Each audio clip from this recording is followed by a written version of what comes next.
আহ, এই অনেকদিন ধরেই তোমাদের একটা কথা বলবো ভাবছিলাম। আগে কি মহারাজ? মন্ত্রী আর গোপালের মধ্যে কে বেশি ভালো সেটা পরীক্ষা নেওয়ার পরিকল্পনা করেছি, এবং যে এই পরীক্ষায় সফল হবে তাকে আমি পুরস্কার দেব। এ তো বেশ শুভ সংবাদ। এই পুরস্কার সেই ব্যক্তি পাবে যে ভালো কাজ করবে, ভালো চিন্তার মাধ্যমে বাকি মানুষদের কাছে এক অনুপ্রেরণার উদাহরণ হবে। বাহ, বাহ, সাধু সাধু, খুব ভালো প্রস্তাব মহারাজ। ভালো না ছাই, এটা কোনো পুরস্কার নয়। ছে, ভালো কাজ করা কি আর চারটিখানি কথা? মহারাজ, একটা অনুরোধ ছিল। তোমার আবার কি অনুরোধ? বলছিলাম এখন আমাকে একটু বেরোতে হবে। আসলে আজ আমার নাতি নাতনিদের দল বাড়ি আসবে অনেক দিন পর, তাই ওই আর কি একটু গল্প আড্ডা খাওয়া দাওয়ার ব্যাপার আছে, এই আর কি। কোথাকার কোন রাজা এলো আমার? যখন ইচ্ছে আসবে, যখন ইচ্ছে যাবে, আর সেগুলো নাকি আমাদের মেনেও নিতে হবে। উফ, মন্ত্রী, এই হিংসুটে পানাগুলো কবে বন্ধ হবে তোমার বলো তো? তুমি যাও তো গোপাল। মানুষের ভালোবাসা পাওয়া, জনপ্রিয় হওয়া এত সহজ নয়। অনেক ধন্যবাদ মহারাজ। আমার তো বেশ গর্ব হয় তোমার জন্য, আর আমি চাই যে গোপাল আরো ভালো কাজ করে সেরা নাগরিক সম্মান পেয়ে এই কৃষ্ণনগরের মুখ আরো উজ্জ্বল করুক। নিশ্চয়ই মহারাজ, চেষ্টা করব। তবে পুরস্কারের কথা ভেবে আমি কোনোদিন কাজ করি না মহারাজ। যেটা আমার ঠিক মনে হয় তাই করি। এবার আমায় অনুমতি দিন, আমি আসি। হুম, বেশ বেশ, যাও যাও।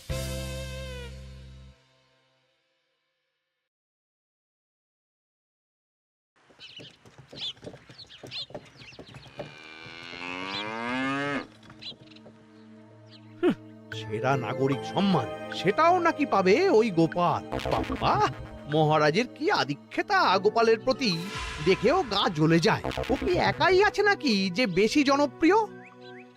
আমিও হব। হ্যাঁ, কি করি যাই, একটু গোপালের বাড়ি উঁকি মেরে দেখে আসি যে কি এমন মহান কাজ করে।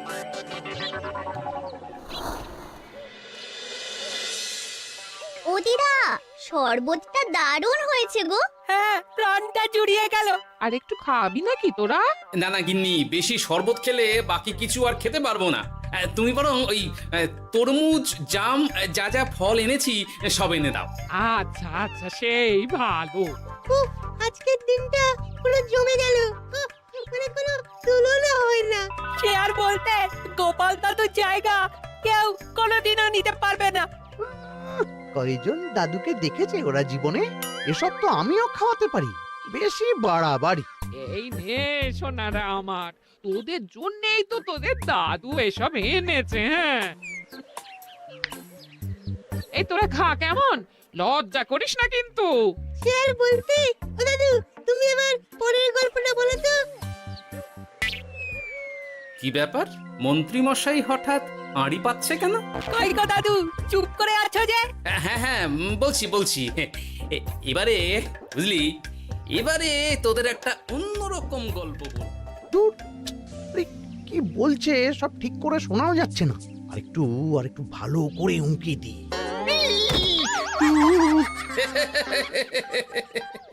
কি মন্ত্রী মশাই, ধরা পড়ে গেলেন তো? ওই জন্যই বলে অতি কৌতূহল ভালো নয়। কিসের কৌতূহল শুনি? কিসের কৌতূহল? তুমি কি ভাবছিলে যে আমি আড়ি পাচ্ছিলাম? মোটেই না। আমি একটা দরকারি জিনিস খুঁজতে খুঁজতে ভুল করে চলে এসেছি এখানে। হ্যাঁ। আপনি কত ধরনের ভুল করতে পারেন সেসব আমার জানা আছে মন্ত্রী মশাই। এখন আমি সব আপোষ করে নিচ্ছি। এরপর এমন হবে যে লোকে তোমাকে পাপোশ করেও পুজবে না।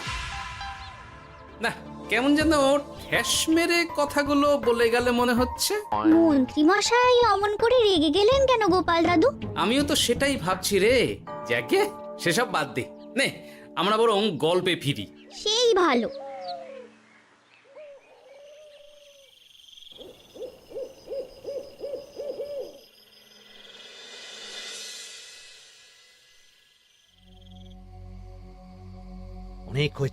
অনেক হয়েছে গোপালের গুণগান।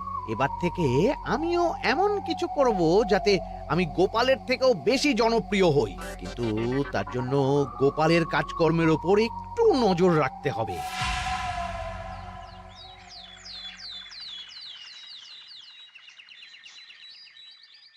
শোন বটাঘটা, কয়েকদিন তোদের গোপালের ওপর পুরো নজর রাখতে হবে। গোপাল কিভাবে কি করছে, কেমন করে করছে, সব এসে আমাকে জানাবি তোরা। আচ্ছা মন্ত্রীমশাই, চিন্তা করবেন না। একেবারে গোপালের দিন পঞ্জিকা বানিয়ে দেব আপনাকে।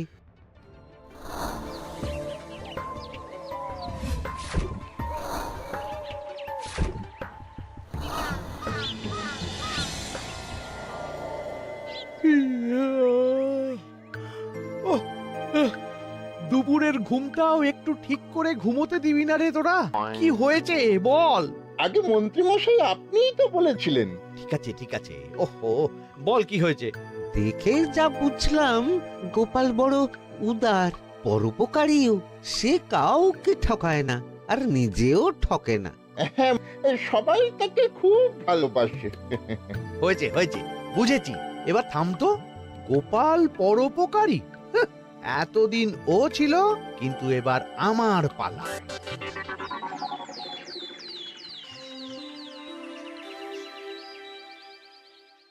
মহারাজ, আমার একটা কাজ আছে, তাই আজ একটু তাড়াতাড়ি বেরোতে হবে। দয়া করে অনুমতি দিন। তোমার আবার আজ কি কাজ আছে? কেন মহারাজ, আমার কি কোনো নিজের কাজ থাকতে পারে না? আপনার যদি আমার উপর কোনো সন্দেহ থাকে, তাহলে আপনি নজর রাখতে পারেন। আহা মন্ত্রী, আমি কি সে কথা বলেছি একবারও? তাহলে এটা যদি গোপাল বলতো, তাহলে কি আপনি ওকে এত প্রশ্ন করতেন? এর মধ্যে আবার আমি আসছি কোথা থেকে? দেখছেন তো মহারাজ, কেমন আগ বাড়িয়ে ঝগড়া করতে আসে। ওহো, ঠিক আছে মন্ত্রী, তুমি যাও। ও কি, আবার কি হলো?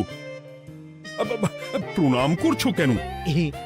ভালো কাজ শুরু করার আগে আপনার আশীর্বাদ নিয়ে নিলাম মহারাজ।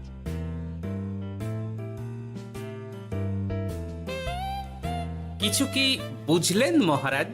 না, কি ব্যাপার বলো তো? কি সব ভালো কাজ শুরু করার কথা বললো শুধু? সেটাই তো, থেকে থেকে কি যে হয় বুঝি না।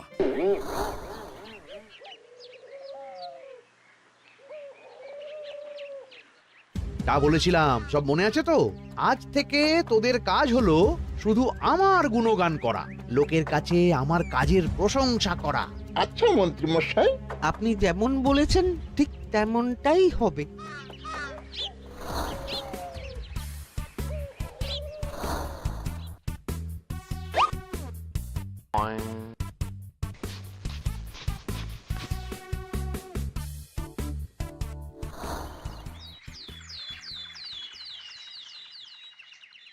সত্যি কথা, মন্ত্রী মশাই মতো আর ভালো মানুষ হয় না।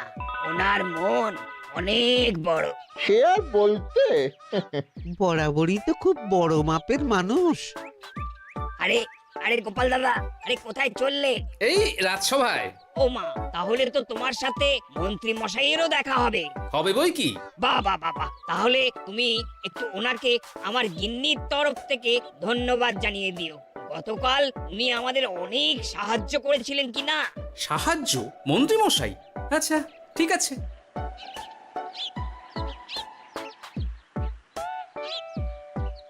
কিরে, কোথায় যাওয়া হচ্ছে সব? আজকাল তো তোদের দেখতেই পাওয়া যায় না। বাড়িতেও গল্প শুনতে আসিস না তোরা। কি করে যাবো বলো তো গোপাল দাদু, সময় হয় না তো। সে কি কথা, খুব চাপ চলছে নাকি? না না, সে কথা নয়।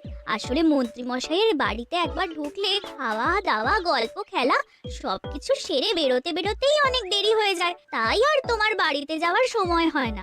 মন্ত্রী মশাইয়ের বাড়ি? ও, মন্ত্রী মশাই মনে হয় ভালোই সবার মনে জায়গা করে নিচ্ছে। যাকে ভালো কথা, সবার ভালো হলেই ভালো। তা মন্ত্রী, চারপাশ থেকে তো তোমার নামে বেশ ভালো ভালো কথাই শুনছি। খুব ভালো। এইভাবেই মানুষের পাশে থাকো সব সময়। এখন তো গোপালের থেকেও সবার মুখে তোমার নামই আগে আসে। বেশ হয়েছে, এটাই তো চাইছিলাম। গোপালকে ছাপিয়ে গেল মন্ত্রীর কাজ, সকলের মুখে তাই ওর নাম আজ। ও কি গোপাল, তুমি এত চুপচাপ কেন? সবাই এখন আমায় বেশি ভালোবাসে, এতে কি তোমার কোনো অসুবিধা হচ্ছে গোপাল? অসুবিধা? কি যে বলেন মন্ত্রী মশাই, এটা তো খুব ভালো কথা। তবে কি বলুন তো, মানুষ যত তাড়াতাড়ি মাথায় তোলে, কিছু হলে ঠিক তত তাড়াতাড়ি মাথা থেকে নামিয়ে দেয়। মানে কি বলতে চাইছো? না তেমন কিছু না, ওই নিজের জায়গাটা ধরে রাখাটাই আসল। সত্যি কথা বলেছো গোপাল, এক দুদিনে রাতারাতি কিছু অর্জন করা যায় না। যাই হোক, সভা আজ এখানেই শেষ করলাম। না, এখন আর কারোরই আমাকে প্রয়োজন নেই মনে হয়। সবাই তো মন্ত্রী মশাইয়েরই জয়গান করছে, তবু যেন কেমন খটকা লাগছে আমার। ধুর, এত ভেবে কাজ নেই, ভোলা ময়রার দোকান থেকে বরং কটা রসগোল্লা কিনে নিয়ে যাই। ওই গো, আমাকে গোটা 10 রসগোল্লা দাও তো। রসগোল্লা তো হবে না। কি হবে না? এই তো সামনে রাখা দেখতে পাচ্ছি। ওগুলো ওই মন্ত্রী মশাইয়ের জন্য রাখা আছে, ওগুলো ছাড়া তুমি অন্য কিছু বলো, আমি দিচ্ছি। না থাক, কিছু লাগবে না।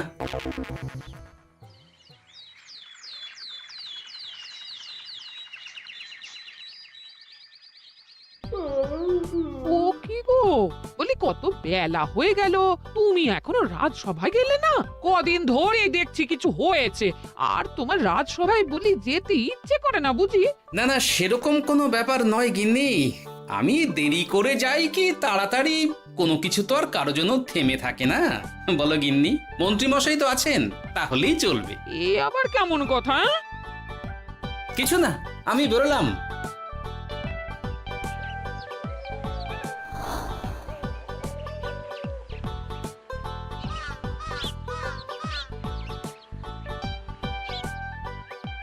কিরে, তোরা সব এখানে দাঁড়িয়ে কেন?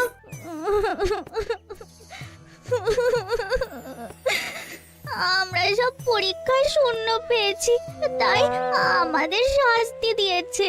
আসলে আমরা এতদিন কোনো পড়াশোনা করিনি তো বাড়িতে, পুরো সময়টা শুধু ওই মন্ত্রী মশাইয়ের বাড়িতে মজা করে কাটিয়েছি, তাই এমন হয়েছে।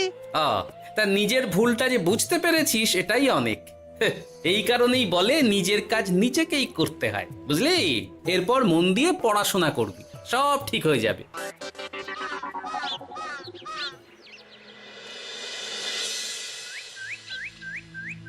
ও কি গো ভোলা মায়েরা, এমন মুখ বেজার করেছে কেন? আর কি বলি গোপাল দাদা, খদ্দের একটাও নেই, বসে বসে শুধু মাছি তাড়ানো ছাড়া আর কোনো কাজই নেই। কেন, হঠাৎ এমন কেন হলো? ওই মন্ত্রী মশাইয়ের জন্য উপকার করে দেওয়ার নাম করে আমাকে দুধ থেকে ছানা মেখে দেওয়ার কথা বলেছিল। আমিও খুশি মনে রোজ দুধ পাঠিয়ে দিতাম ওনার বাড়ি। তারপর? আসলে ওই মিষ্টি বানানো তো আর চারটিখানি কথা নয়, আমার সুবিধাই হতো। হঠাৎ খদ্দেররা সব জানানো শুরু করলো মিষ্টির স্বাদ পাল্টে গেছে, মান কমে গেছে, আর শরীর খারাপ হচ্ছে, এই সব। না না না, এ তো খুব খারাপ ব্যাপার। তার জন্যই তো আমি ওই মন্ত্রী মশাইকে উপকার করতে বারণ করে দিলাম। কিন্তু খদ্দেররা তো এখন আর বিশেষ করে আসতে পারছেন না। এখন তুমি ভরসা, এখন তুমি আমায় উপকার করতে পারো। হ্যাঁ বলো না, কি করতে হবে? তোমাকে তো সবাই খুব মানে, তুমি যদি ওই মিষ্টি খেয়ে সবাইকে বলো যে আমার দোকানের মিষ্টি ভালো, তাহলেই একমাত্র ওই আমার আবার বিক্রি শুরু হবে। বেশ।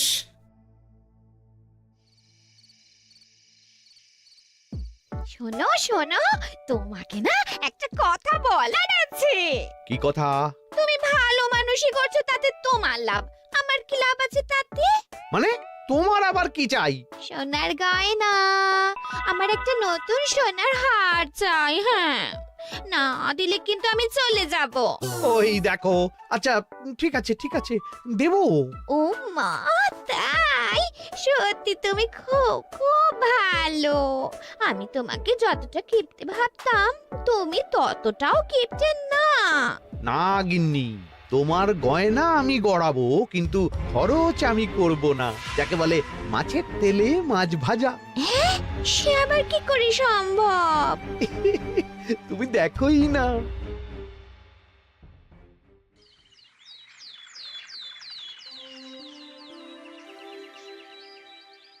মহারাজ, আপনার কাছে একটা অনুরোধ ছিল। হ্যাঁ বলো না। এই আগামী সপ্তাহে আমি সকলকে বিনামূল্যে বস্ত্র ও খাদ্য সামগ্রী বিতরণ করতে চাই।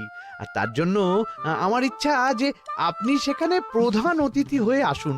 বাহ বাহ বাহ, এ তো ভারী উত্তম প্রস্তাব, নিশ্চয়ই যাব। অনেক ধন্যবাদ, এই তো আমার পরম সৌভাগ্য মহারাজ। কি খুশি তাহলে? এই আর একটা কথা, মানে বুঝতেই তো পারছেন অনেক খরচ, তাই অল্প পরিমাণ যদি মোহর, মানে আপনার যেটা ভালো মনে হয়। বুঝেছি বুঝেছি, আর বলতে হবে না। আপনি মহান মহারাজ, আজকে বুঝতে পারলাম আপনি সকলকেই সমান চোখে দেখেন। কি হয়েছে গো, তোমরা সকলে এখানে? বড় বিপদে পড়ে এসেছি গো দাদা। কি হয়েছে একটু খুলে বলো দেখি। মন্ত্রী মশাইয়ের অতি উপকারের ঠেলায় আমাদের সকলেরই বড় সমস্যা দেখা দিয়েছে। প্রথম বুঝতে পারিনি, কিন্তু এখন বুঝতে পারছি। দয়া করে কিছু একটা করো গোপাল দাদা। বুঝলাম, ঠিক আছে, আমি দেখি কি করতে পারি। যা বুঝছি, কিছু একটা করে মন্ত্রীমশাইয়ের উপকার থেকে সকলকে বাঁচাতেই হবে। কিন্তু কি করি পেয়েছি উপায়। সামনেই বস্ত্র ও খাদ্য সামগ্রী বিতরণের অনুষ্ঠান করবে বলেছে না? ওটাতেই কিছু একটা করতে হবে। যা বললাম তাহলে বুঝলি তো? ভালো করে মন্ত্রীর উপর নজর রেখে আমাকে সবটা জানা। হ্যাঁ গোপাল দাদু, কোনো চিন্তা করো না, মন্ত্রী মশাইয়ের আসল রূপ সামনে আসবেই।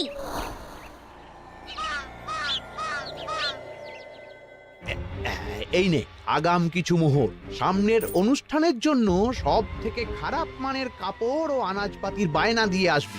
বাকি যেটুকু দাম থাকে সেটা আমি অনুষ্ঠানের দিন দিয়ে দেবো। আচ্ছা মন্ত্রী মশাই। মন্ত্রী মশাইয়ের চালাকিটা একবার দেখলি? বিতরণের নাম করে সব খারাপ জিনিসগুলো বিতরণ করার তালে আছে। খুব ভালো কাজ করেছিস। এখন বরং তোরা যা, আমাকে একটু বেরোতে হবে, বুঝলি? আচ্ছা দাদু।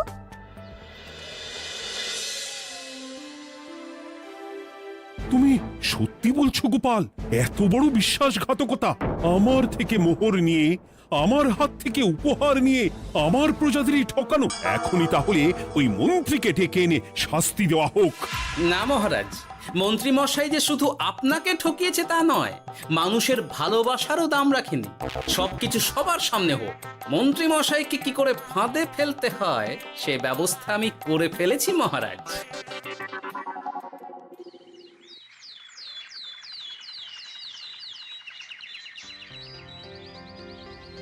যাক বাবা, এই সুযোগে প্রচুর মোহর হাতে চলে এলো।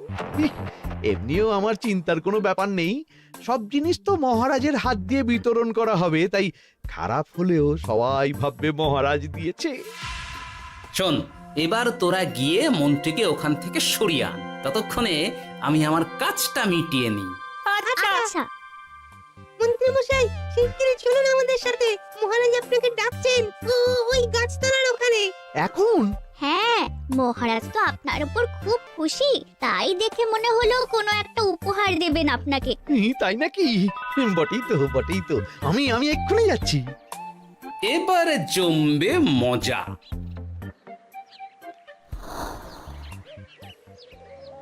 কই দেখি কেউ তো কোথাও নেই। আমাকে যে বললো মহারাজ ডাকছেন, ধুর, আমি বরং মঞ্চেই ফিরে যাই।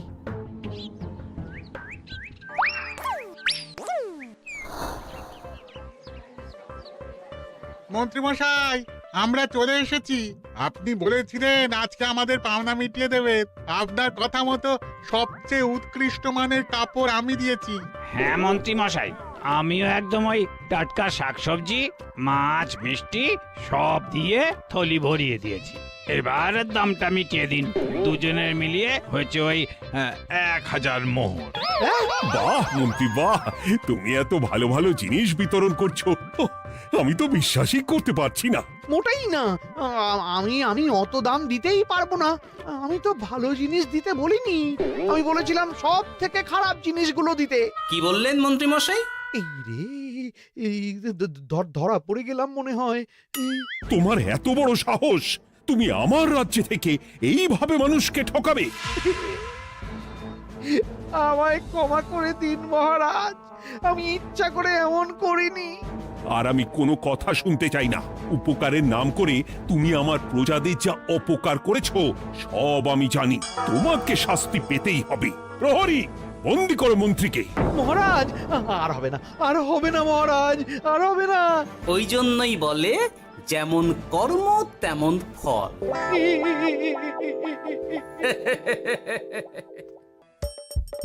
হাসির রাজা, জ্ঞানের রাজা, রসিক রাজা, গোপাল ভাঁড়।